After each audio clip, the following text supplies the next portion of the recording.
نحمده ونسلم على رسوله الكريم اما بعد فاعوذ باللہ من الشیطان الرجیم بسم اللہ الرحمن الرحیم انما ولیکم اللہ ورسولہ صدق اللہ مولانا العلی العظیم وصدق رسولہ النبی الکریم ونحن على ذلك لمن الشاهدين والشاكرين والذاكرين والعارفين والمطمئنين والحمد لله رب العالمین۔ فضیلت درود پاک کے تعلق سے حدیث پاک، تم جہاں بھی ہو مجھ پر درود پڑھو، تمہارا درود مجھ تک پہنچتا ہے۔ ایک مرتبہ سب سے پہلے مڑا مل کر آقا نامدار، مدینے کے تاجدار، دونوں عالم کے مالک اور مختار، گنبد خضرا میں آرام فرمانے والے آقا، قیامت کے دن ہم گنہگاروں کے سہارا جناب احمد مجتبیٰ محمد مصطفیٰ روح فدا صلی اللہ تعالیٰ علیہ وآلہ وسلم کی بارگاہ میں بلند آواز سے باواز بلند درود پاک کا نذرانہ عقیدت پیش کرے اور پڑھیں اللہم صلی علی سیدنا مولانا محمد وعلی آل سیدنا مولانا محمد وبارک وسلم۔ صلاۃ و سلام علیک یا رسول اللہ، صلاۃ و سلام علیک یا حبیب اللہ صلی اللہ تعالی علیہ وسلم۔ موضوع ذہن میں دو تین ہے، مگر وقت کی مناسبت سے انشاءاللہ آپ تک بات پہنچائی جائے گی۔ رمضان شریف کا مقدس مہینہ جاری ہے، برکتوں، رحمتوں، بخششوں برا سما یہ مہینہ ان قریب ہم سے رخصت ہوگا اور ماحول سونا سونا ہو جائے گا۔ ہر گھڑی رحمت بری ہے، ہر طرف ہیں برکتیں، ماہ رمضان رحمتوں اور برکتوں کی کان ہے۔ کم ہوا زور گناہ اور مسجد آباد ہیں، ماہ رمضان المبارک کا یہ سب فیضان ہے۔ ابھی دن باقی ہیں، جہنم سے آزادی کا آخری عشرہ ہمارے پاس موجود ہے۔ آج 20 تاریخ ہے اور کل سے انشاءاللہ یہ آخری عشرہ جس کو جہنم سے آزادی کا عشرہ کہا جاتا ہے یہ شروع ہو جائے گا۔ اس عشرے میں بطور خاص عبادت پر کمر بستہ ہو جانا چاہیے۔ ام المؤمنین عائشہ صدیقہ رضی اللہ تعالی عنہا آپ فرماتی ہیں، اللہ کے پیارے نبی، آخری نبی جناب محمد رسول اللہ صلی اللہ تعالی علیہ وآلہ وسلم ماہ رمضان کے ابتدائی 20 دن میں عبادت فرماتے، مگر معمول یہ تھا، طریقہ یہ تھا کہ آرام بھی کیا کرتے تھے، عبادت بھی کرتے، آرام بھی کرتے۔ مگر جب آخری عشرہ تشریف لاتا، 21 سے لے کر 30 دن کا یہ عشرہ جب تشریف لاتا تو اللہ کے پیارے نبی صلی اللہ تعالی علیہ وآلہ وسلم 20 دن کے مقابلے میں آخری عشرے کے اندر اور بھی زیادہ اپنی عبادت کو بڑھا دیتے، اور بھی زیادہ عبادت میں کمر بستہ ہو جاتے۔ ہمیں بھی چاہیے کہ ان آخری ایام کو غنیمت جانیں، ان میں خوب عبادت اور ریاضت پر کمر بستہ ہو جائیں۔ اچھا تو یہی ہے کہ آخری عشرے کا اعتکاف کر لے، مسجد میں پڑے رہیں گے تو انشاءاللہ گناہوں سے بھی بچے رہیں گے۔ اعتکاف ہوگا، گناہ سے ہم بچ جائیں گے۔ چلو آپ 10 دن کا اعتکاف نہیں کر سکتے، کوئی بات نہیں، ہو سکے تو آپ نفلی اعتکاف کر لیں، دن میں کام کرے، رات میں مسجد میں اعتکاف کر لیں۔ چلو دن میں آپ نہیں اعتکاف کر سکتے تو رات میں کر لیں، رات میں بھی آپ اعتکاف نہیں کر سکتے تو آپ دین میں اعتکاف کر لیں. رات و دین میں آپ اعتکاف نہیں کر سکتے نفلی، تو آپ آدھے دین کا اعتکاف کر لیں. کچھ نہ کچھ حصہ ضرور اعتکاف کا ہمیں، اعتکاف کی نیت سے ہمیں مسجد میں گزارنا چاہیے. نفلی اعتکاف کی بھی بڑی فضائل ہیں. اللہ کے پیارے نبی صلی اللہ تعالی وسلم، میں آپ کو پہلے 10 دن کے اعتکاف کی فضیلت بتاؤں. جس نے رمضان شریف میں 10 دن کا اعتکاف کر لیا وہ ایسا ہے جیسے 2 حج 2 عمرہ کیے، یعنی اتنا اس کو ثواب ملتا ہے. اور اللہ کے نبی صلی اللہ علیہ وسلم نے فرمایا من اعتکف ایمانا و احتسابا غفر له ما تقدم من ذنبہ، جس نے ایمان کے ساتھ اور ثواب حاصل کرنے کی نیت سے اعتکاف کیا، اس کے پچھلے گناہ بخشے جائیں گے، بخش دیے جائیں گے. اس لیے ہو سکے تو 10 دن کا اعتکاف کریں.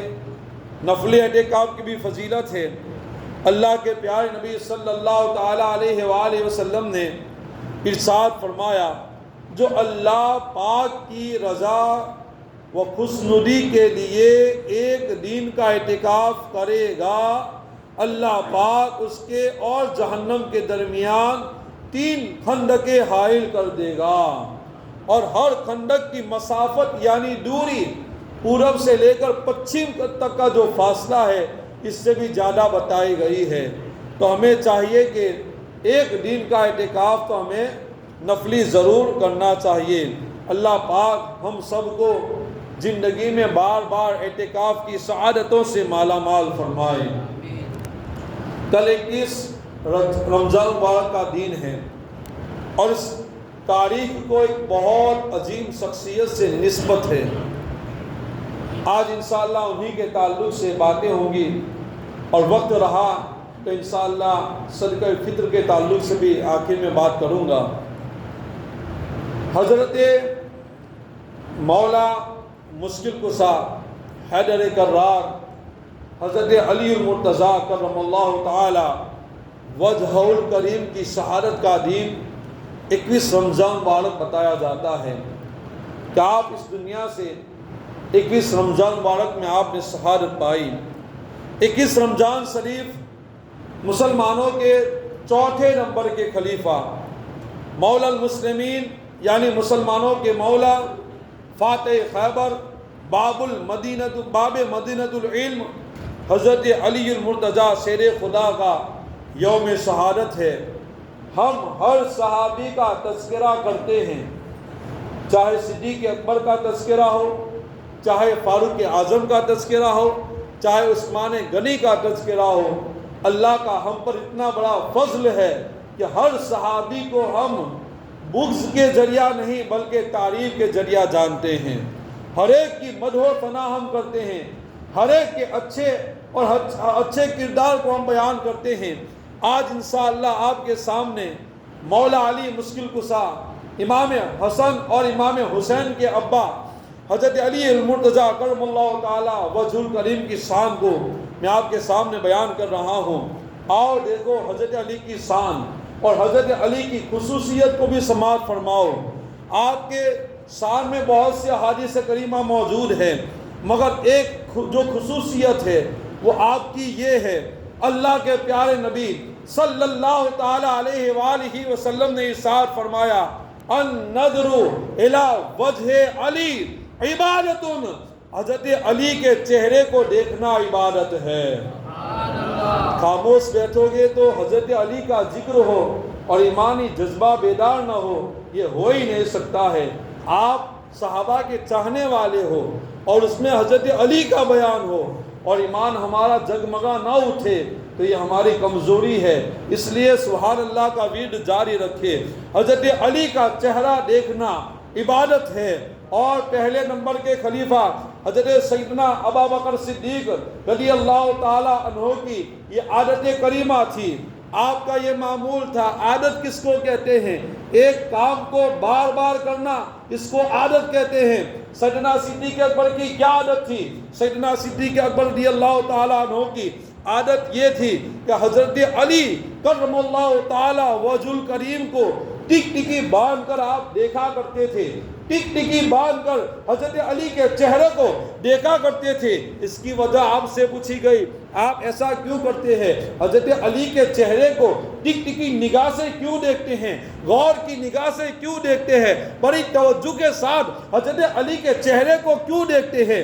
حضرت صدیق اکبر نے فرمایا، میں نے اللہ کے نبی سے سنا ہے کہ بے شک علی کے چہرے کو دیکھنا عبادت ہے۔ علی کے چہرے کو دیکھنا عبادت ہے۔ حضرات محترم، یہ حضرت علی کی شان ہے، حضرت علی کرم اللہ تعالیٰ وجہ الکریم۔ اور ایسے تو بہت سی آیت کریمہ میں آپ کے سامنے الحمدللہ پیش کر سکتا ہوں کہ جس کے اندر حضرت علی کی شان کو اجاگر کیا گیا ہے، مگر جس آیت کریمہ کو میں نے آج کتابت کا عنوان بنایا ہے اسی کے تعلق سے میں بات کر رہا ہوں۔ وہ آیت کریمہ یہ ہے، انما ولیکم اللہ ورسولہ واقاموا الصلاۃ وآتوا الزکاۃ انما ولیکم اللہ ورسولہ والذین آمنوا الذین یقیمون الصلاۃ ویؤتون الزکاۃ وہم راکعون۔ تمہارے دوست صرف اللہ، اس کے رسول اور ایمان والے ہیں جو نماز قائم کرتے ہیں اور زکوٰۃ دیتے ہیں اور اللہ کے حضور جھکے ہوئے ہیں۔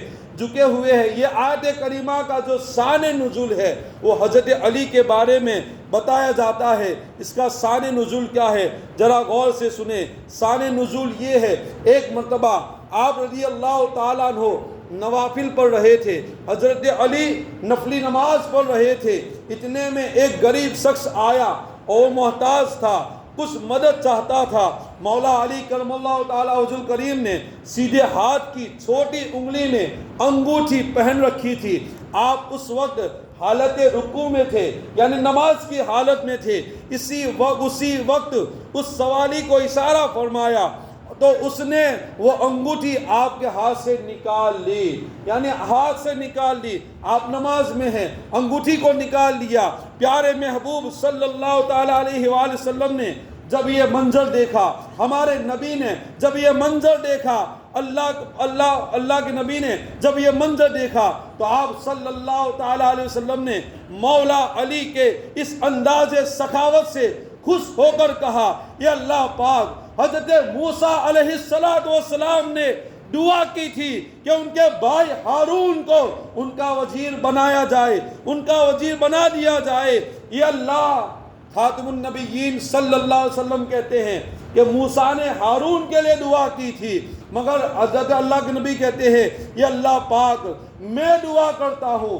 محمد عربی صلی اللہ علیہ وسلم کہتے ہیں کہ میں دعا کرتا ہوں میرے اہل بیت میں سے علی کو میرا وزیر بنا دے، میرے اہل بیت میں سے علی کو میرا وزیر بنا دے۔ حضرت ابو ذر غفاری رضی اللہ تعالیٰ عنہ فرماتے ہیں، خدا کی قسم ابھی اللہ کے پیارے نبی صلی اللہ تعالی وسلم کے الفاظ پورے بھی نہ ہوئے تھے، حضرت جبریل امین وہی لے کر حاضر ہو گئے اور اسی وقت یہ آیت کریمہ نازل ہوئی، انما ولیکم اللہ ورسولہ والذین آمنوا الذین یقیمون الصلاۃ ویؤتون الزکاۃ وہم راکعون۔ تمہارے دوست صرف اللہ اور اس کا رسول اور ایمان والے ہیں جو نماز قائم کرتے ہیں اور زکوٰۃ دیتے ہیں، اللہ کے حضور جھکے ہوئے ہیں۔ حضرات محترم، اور اس واقعے کو حضرت حسان بن ثابت رضی اللہ تعالیٰ عنہ نے بھی اپنی عربی شعر کے اندر بیان کیا ہے، اس کی بھی بڑی وجاہت ہے۔ آؤ میں آپ کو بتاؤں حضرت علی کی شان کیا ہے۔ مولا علی محبوب خدا محبوب بھی ہے اور مددگار بھی ہے۔ حضرت علی کو ولی کہا گیا ہے۔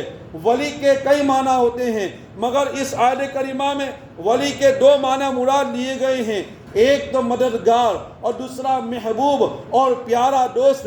اس لحاظ سے آیت کریمہ کا معنی یہ بنے گا، اے ایمان والو، اللہ پاک اور اس کے پیارے رسول اور نماز قائم کرنے والے، زکوٰۃ دینے والے، رکوع کرنے والے، نیک سیرت کامل مسلمان بالخصوص مولا علی تمہارے محبوب بھی ہے، تمہارے مددگار بھی ہے، تمہارے محبوب بھی ہے، تمہارے مددگار بھی ہے۔ اور مولا علی کرم اللہ تعالی وجہہ الکریم وہ شخصیت ہے، آپ کو علم قرآن پر کتنا عبور تھا، آپ کو علم قرآن کے بارے میں کتنی صلاحیت تھی۔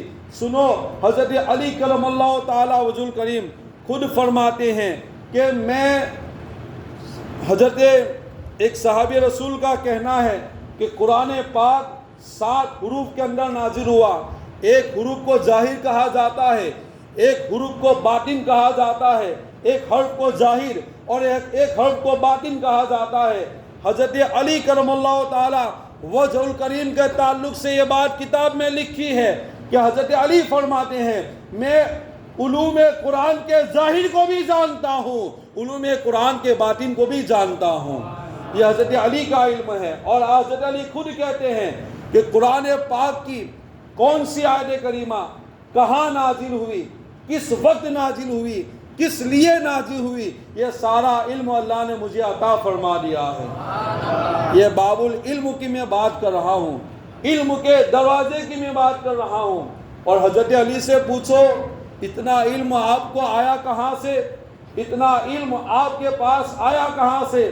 حضرت علی خود جواب دیتے ہیں کہ اللہ کے پیارے نبی صلی اللہ تعالی علیہ وآلہ وسلم کیا جب آپ کو غسل دیا گیا اور غسل لینے کے بعد آپ کی آنکھوں کے پلک پر چھوٹے سے پانی کے قطرے تھے، میں نے اس کو چوس لیا، اللہ نے مجھے علم کا سمندر عطا فرما دیا، اللہ نے مجھے علم کا سمندر عطا فرما دیا۔ میرے نبی کے آنکھوں کے پلکوں کا پانی حضرت علی چوس لے تو بیان کرتے ہیں کہ مجھے سے پوچھو، اے مدینہ والو مجھ سے پوچھو، میں سب کچھ جانتا ہوں، عرش کے نیچے کیا ہے میں وہ بھی جانتا ہوں، زمین کے نیچے کیا ہے میں وہ بھی جانتا ہوں۔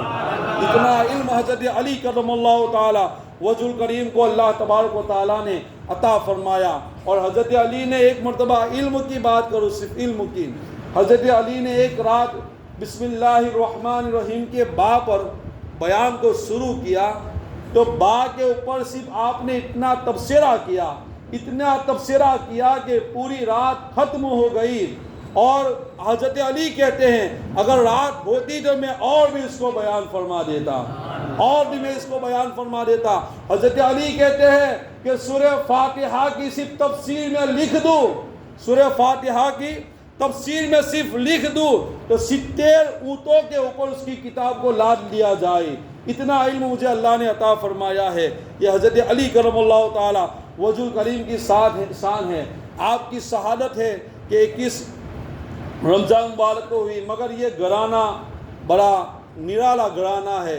اس گھرانے کو آپ دیکھیں تو علم میں بھی آگے۔ اور سنو، ولایت کے جتنے بھی سرچشمے ہیں، چاہے کوئی بھی ہو، کیسا بھی ہو، کتب ہو، ابدال ہو، کلندر ہو، اوتاد ہو، نقبہ ہو، نجبہ ہو، یا کوئی بھی خواجہ ہو یا غوث ہو، کوئی بھی ہو، سب کو فیضان حضرت علی سے ملتا ہے، سب کو فیضان حضرت علی سے ملتا ہے۔ کوئی بھی سلسلہ ہو، چاہے سہروردی ہو، نقشبندی ہو، قادری ہو، چشتی ہو، کوئی بھی سلسلہ ہو، سب کو اگر فیضان ملتا ہے تو مولا علی سے ملتا ہے۔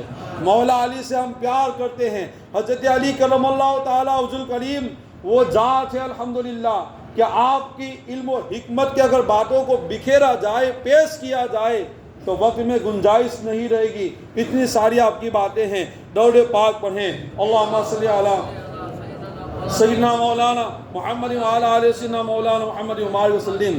حضرت علی کرم اللہ تعالی وجہ الکریم نے سے پوچھا، حضرت علی کرم اللہ تعالی کہتے ہیں کہ مجھ سے پوچھو قبل اس سے کہ تم مجھ سے نہ پاؤ گے، یعنی مجھ سے پوچھ لو جو بھی پوچھنا ہے۔ بلکہ آپ تو یہاں تک کہتے ہیں کہ قیامت تک کے احوال بھی میں جانتا ہوں، اور یہ سب عطائی ہے، اللہ کا عطا کیا ہوا ہے، اپنی طرف سے کوئی علم نہیں ہے، سب کچھ اللہ کی طرف سے۔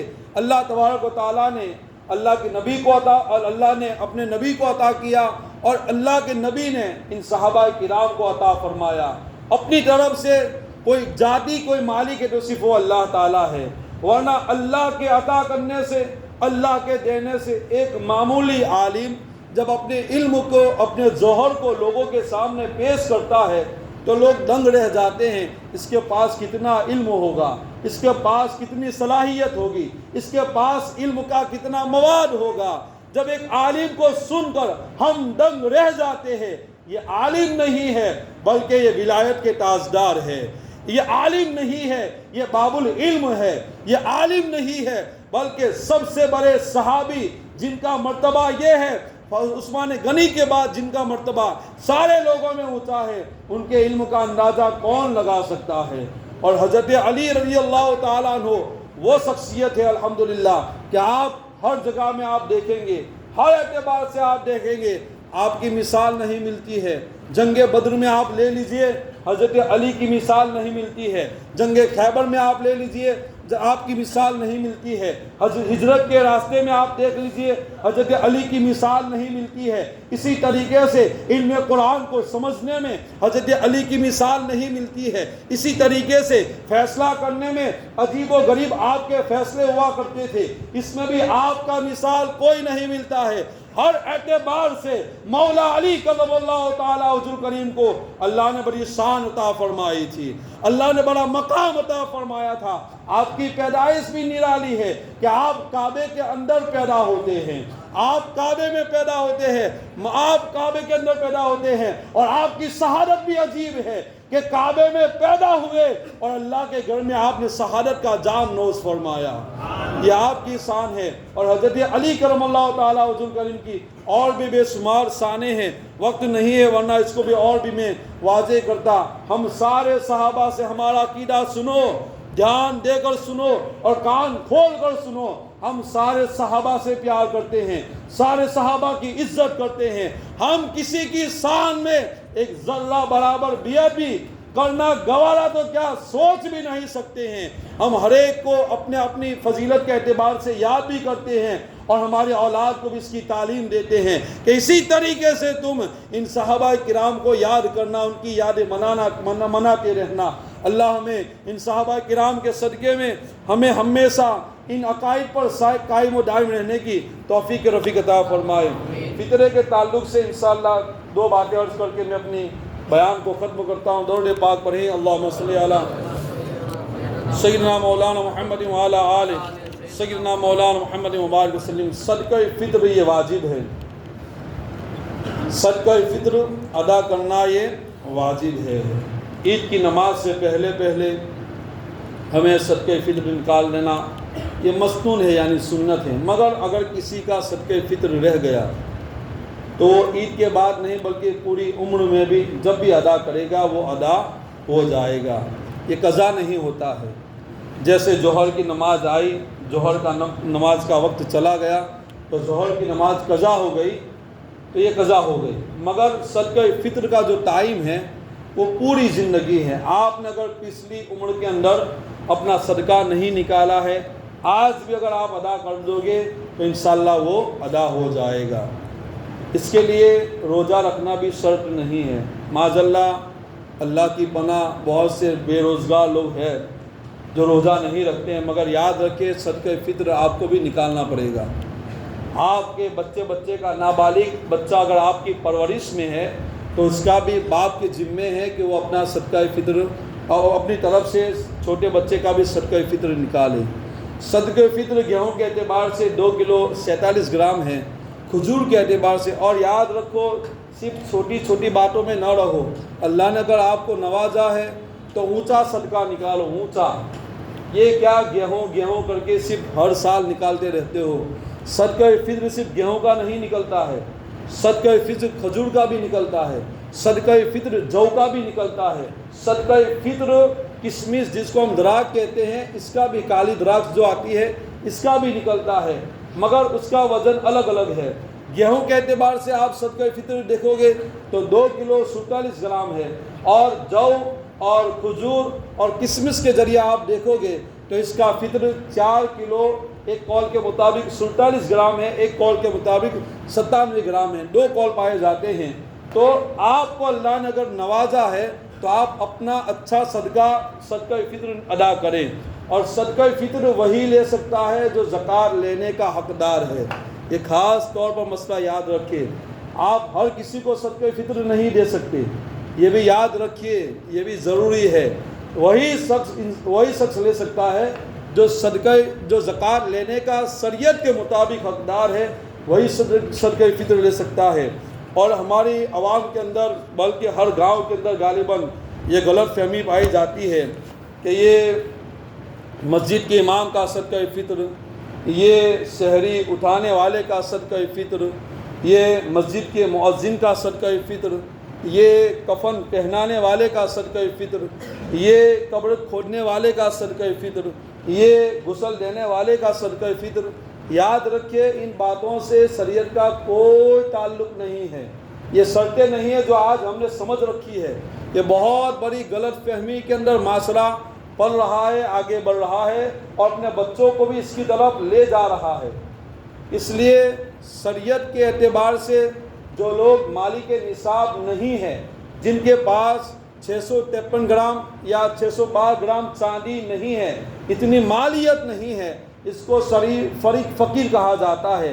یا ایسا کوئی تجارت کا مال نہیں ہے، چاندی سونا کچھ بھی نہیں ہے، ایسے کو شریف فقیر کہا جاتا ہے، آپ اسی کو دے سکتے ہیں۔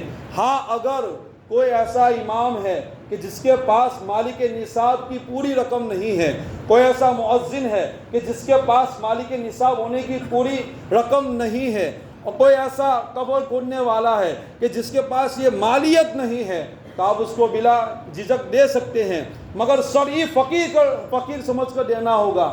ان چیزوں کو دیکھ کر اگر آپ دیں گے، اگر وہ شرعی اعتبار سے فقیر نہیں ہے اور اس نے قبول کر لیا، پھر بھی آپ کا صدقہ فطر واجب نہیں ہوگا۔